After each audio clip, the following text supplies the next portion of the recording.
Studebaker started building trucks clear back, and that's a bit of a trick question. Studebaker was in the wagon business, being founded in 1852, before transitioning to automotive production around 1897. First with electric cars and then going to gasoline-powered cars. They would build their first truck in 1929 with the GN series. Fast forward to 1937 and Studebaker wanted to offer a car-based truck. Think Ranchero. Only thing is, this happened 2 decades before Ford even thought of the idea. Enter, in my opinion, the most gorgeous truck ever made, even though technically it's not a real truck, the Studebaker Coupe Express. But before getting into all of it, I'm Jay. Welcome to What It's Like, the automotive channel that digs lost and mostly forgotten off the beaten path cars and trucks. We post between 4 and 5 episodes each week, with engine episodes generally on Wednesdays. If that sounds of interest, a channel that you'll totally dig, subscribe and hit the bell icon next to it to never miss a video. Real quick, before getting into the meat and potatoes on this one, spring is finally here. If you have a cool car in your personal collection, maybe you're affiliated with a museum that has cool cars that you'd love to see featured on the channel, drop me a line at what_its_like@yahoo.com if interested. Especially looking in the Western Pennsylvania region, I'd go to West Virginia, Ohio, Eastern Indiana, Southern Michigan, Southern New York State, or surrounding states. We do go to Florida in the summertime. Just let me know. Shoot me a message if interested, and I will definitely get back to you on that. 1937 Studebaker model lineup was broken down into 2 model lines. The Dictator, which rides a wheelbase of 116 inches, and the President, which rides a longer 125-inch wheelbase. Studebaker had a truck line going from the half-ton all the way up to the big commercial. Studebaker also offered different cab configurations for their truck line. All new for 1937, a half-ton pickup truck based on the Dictator chassis called the Coupe Express. It also went by the name of J5 Express. The J5 Express could be had in a couple different configurations, cab and chassis, for you to put on your own bed, cab and bed, cab, bed with canopy cover, and suburban wagon. It's important to note, Studebaker wasn't the first car-based truck. Some companies would offer kits to turn your trunk section into a truck bed. But if you're talking about car-based trucks, the title goes to another absolutely stunning vehicle that you've probably never heard of. 1934 Terraplane, which was a subsidiary of Hudson. The 34 kind of looks like a truck, but has fender skirts, which wasn't really a truck thing. By 1936, the Terraplane looked like this. The Studebaker J5 was a direct competitor of the 1937 Terraplane. Studebaker would offer the Coupe Express only for 3 years, 1937, 38, and 39. All based on cars, all completely different designs. Talking about designs, let's compare those 3. 38 on top, 37 in the middle, and 39 on the bottom, starting in the front. In my opinion, the 37 is the best of the 3, but which one do you like better? In the comment section below. All are designed completely different. Headlights are done different on all 3. Mounted to the nose on the 37, mounted to the fenders on the 38, and bigger lenses and mounted inside the fenders on the 39. The 37 looks the sleekest, thinner overall body profile with slender grille that is slanted back. 37 and 38 share the same hood ornament design. The grille gets larger in 38, as well as the fenders. Bumper differ between all 3. 39 goes to a split grille design. The 37 has a standalone cab design, whereas the 38 and 39 have more of a raked windshield appearance than the 37. Moving to the side profile, the 37 image is flipped. The spare tire would be mounted on the same side, as well as the gas filler. At this angle, you can see how different the 38 and 39 cabs are to the 37 cab. Fenders appear to be different, both front and back, all 3 years. Moving aft, the 39 has been flipped. Sometimes it's really hard to find the angles that you really need to compare these vehicles. All have rectangular rear back glass. Gas filler caps appear to be different between the 38 and 37. Jumping inside to take a quick gander at the dash and interior situation. 37 is the most different between the other two vehicles. Which one do you like better? Let's talk specs. 193 inches long, 71.75 inches wide, 67 inches tall. It rides a wheelbase of 116 inches. It weighs 3,168 pounds. Price. I hope you're sitting down for this one because this one is unbelievable. $647, which is equivalent to you spending $13,943.12 in the year 2024. Sign me up, baby. I want this truck. The box size was 71.75 inches long by 48.6 inches wide, 14.6 inches tall or deep. Total 1937 Studebaker production was 82,627 units, of which Coupe Express, and it's a bit conflicting information, from 1937 through 1939, 5,700 units were made. Total 1937 J5 Express is anywhere between 3,125, could be as high as 3,700 units. Moving on to engine, only one engine on offer, 218 cubic inch displacement, flathead inline 6, 3.6 liters. It's good for 86 horsepower, 3,600 RPM. 160 pound-feet at 1,200 RPM with a bore of 3.2 inches and a stroke of 4.375 inches. Compression is 6-to-1. 4 main bearings, fully pressurized oiling system with aluminum pistons. This one could be backed with a 3-speed manual transmission or 3-speed manual transmission with optional overdrive. 1937 Studebaker Coupe Express featured an all-steel cab that was insulated, fully lined, and upholstered in cloth or imitation leather. Genuine leather could be had in dark blue or tan for $1,250, which is equivalent to you spending $269.38 in the year 2024. There were other colors on offer for a touch more at $25, which would be equivalent to you spending $538.76. Those colors include, but not limited to, maroon, bright red, light gray, dark green, light blue. Mohair could be had as a special backdoor option for $5, which was equivalent to $107.75 in the year 2024. Features 3-person seat, passenger car instrument panel, large locking glove box, warm air defroster, ashtray, armrest, vent windows, which was a big deal on trucks. Interior lighting. The biggest option for 1937 was the windshield washer squirter. I borrowed this 1937 Studebaker Coupe Express from the Gilmore Auto Museum up in Hickory Corners, Michigan. If you ever get the chance, or if you're ever in the area and you're looking for something to do, check this place out. It's definitely worth the visit. They have 90-acre campus with 13 different buildings filled with cars. For hours of operation, directions, and admission pricing, be sure to click the link below after the show. Let's talk styling. Look at these bumpers. Very basic in design with 2 overriders that are very slender. This one also has accessory fog lights. I love the slender grille here in the center. Headlight buckets are attached to the hood section. Nice Studebaker badge right there.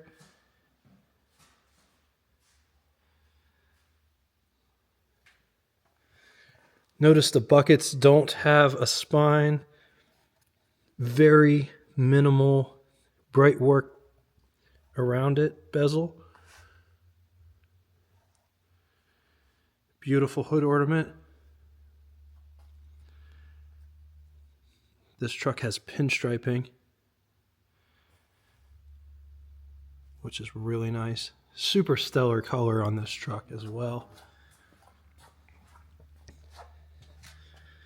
I love how the hood comes to a point here and it continues into the grille.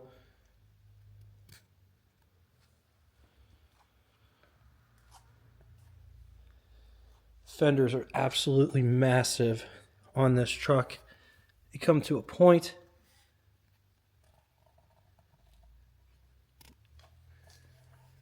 This one has side mounts on the passenger side only. There's a clamp to hold the side mount, and that is how it's attached.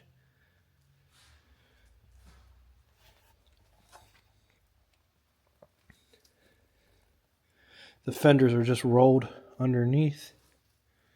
But that is such a gorgeous side profile fender shot.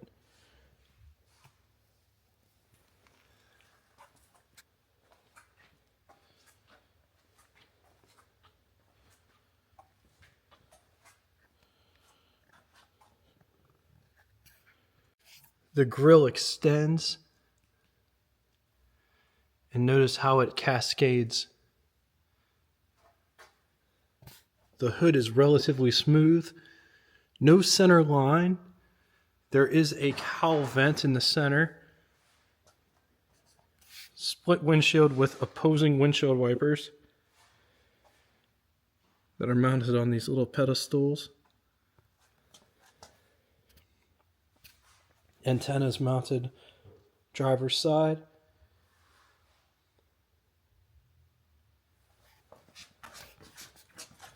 Look how this fender comes down and connects in with the running board, which are pretty wide right here, and then they taper in as it goes back.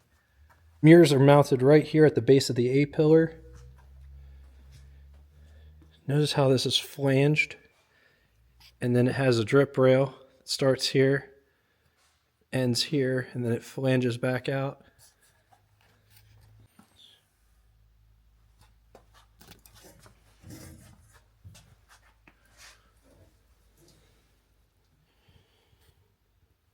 Gorgeous, absolutely gorgeous rear fenders on this truck. Comes back to a point like a Cord 810, Auburn Speedster, Delahaye. They all have the same shape, and I think that's why I like this truck so much. The rear fenders are also rolled inside.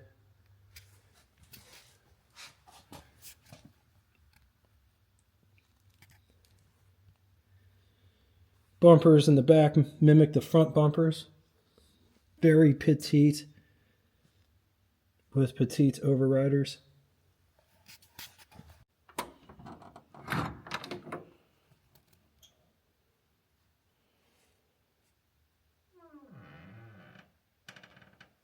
So just take a gander. Yes. Just take a gander at this door panel. Armrest as well as door handle to pull the door shut. Window crank for the big window. And notice it comes with this divider, so when you shut the vent window, it meets up with it. I think that's so cool. Door handles to get out. Coming down inside the pedal box down here, clutch, brake, gas pedal, high beam switches in the center, hand brake. Just take a look at this interior. Here is what over the hood would look like. Here's what first person over the hood looks like. Absolutely gorgeous over the hood view. On to the button switches and knobs. Speedometer in this center. High beam indicator, top center of the speedometer gauge. Oil pressure, coolant temperature, odometer, gasoline gauge, amp meter, headlights, key. Notice it's a Studebaker key. Radio, heater, locking glove box. The Studebaker plaque on the locking glove box is where the clock would be if the original owner opted for one. Up above, there are sun visors. Here's my hand for reference. They're pretty good sized sun visors. Rear view mirror in center. Another sun visor over there. Speaker mounted up on top. Cool place. Let's take a quick gander at the greenhouse, or the pillar to glass ratio. It's a bit cozy in this truck, but it's really nice. So that is all the bigger the rear glass is. But notice there's a parcel shelf. Pretty cool. There's also a pretty big dome light back there. Taking a real quick gander under the hood, the engine sits way down inside. Oil bath air cleaner on top with dual horns mounted on the firewall with the coil in the center. On the positive side, drop dead gorgeous, absolutely stunning design. This is the type of truck, when you see this going down the street, you'll turn around to get a better look. It's definitely a head turner. You might even drive down the road to follow them because it just looks absolutely gorgeous. Because it's car based and it shares the same chassis with the Dictator, parts interchange between those two cars. Decent power for the time from a bulletproof power plant. Against it, 1 year only. They didn't make that many of them, so they're rare. They probably have Studebaker's rust-prone issues and oil leaks. But honestly, what doesn't leak oil that's over 5 years old? The biggest negative of all is it's not mine. One day, I wish to own one. I want to own one of these. They are so stellar. Before moving on to Would You Rather, people share stuff with me all the time, and I wanted to share this one with you because it's never too late to look for your dream car. Maybe a car that you once had or once lusted after. A lot of times, price is the major deferrent to not looking for your absolute dream car. A friend of the channel shared this link with me of a Hudson Big Boy for $6,500. Yes, it needs a little bit of work, but that price, it's the bargain of the century. I hate to inform you, it's gone. It was only up on Facebook Marketplace for about 12 hours before somebody scooped that one up. I'm sharing that information because it's never too late to look. Facebook Marketplace is a great place to look for cars, and a lot of times people have no idea what they just inherited. I have seen at least one Silver Hawk in decent shape come up every year around now asking $5,000, which is nothing for that car. All right, now it's time for Would You Rather. Two scenarios today. In the first scenario, 1937 Studebaker Coupe Express or 1938 Studebaker Coupe Express or 1939 Studebaker Coupe Express. I'm going to leave this here for a minute. If you need more time, feel free, pause the video. Warning, the last one isn't fair, but which one of these stellar truck designs would you rather have? 1934 Terraplane Pickup or 1937 Terraplane or 1936 Studebaker Coupe Express or 1948 Hudson Big Boy. I'm going to leave this here for a minute. If you need more time, feel free, pause the video. Now it's time for Name That Tune. First person to get both the name of the band and the song title correctly in the comment section will have their comment pinned to the top of it. Thank you all so much for coming out and watching this. If you'd like to get in touch with me, shoot me a comment in the comment section below, or you can always send me an email at what_its_like@yahoo.com. We also have a Facebook group that correlates with this YouTube channel. I'll link in the description. If it's not in the description, it will definitely be on the homepage.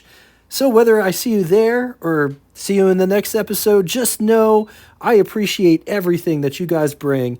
Thank you so much for making this more than a car channel. This is a car community for anybody that digs classic cars. Until next time, toodaloo! Hey, I wanted to do the toodaloo. Let's talk specs. 193 inches long, 71.75 inches wide, 67 inches tall. It rides a wheelbase of 116 inches. It weighs 3,000. I can't read that. Why? Why? This pick-em-up truck weighs 3,168 pounds. Price is insanely cheap at $647, which would be equivalent to you spending $13,943.12 in the year 2024. What an incredible price. You can't even buy a new pickup truck for that now. On the positive side, drop dead gorgeous, absolutely stellar in every single way, stunning design, too many adjectives.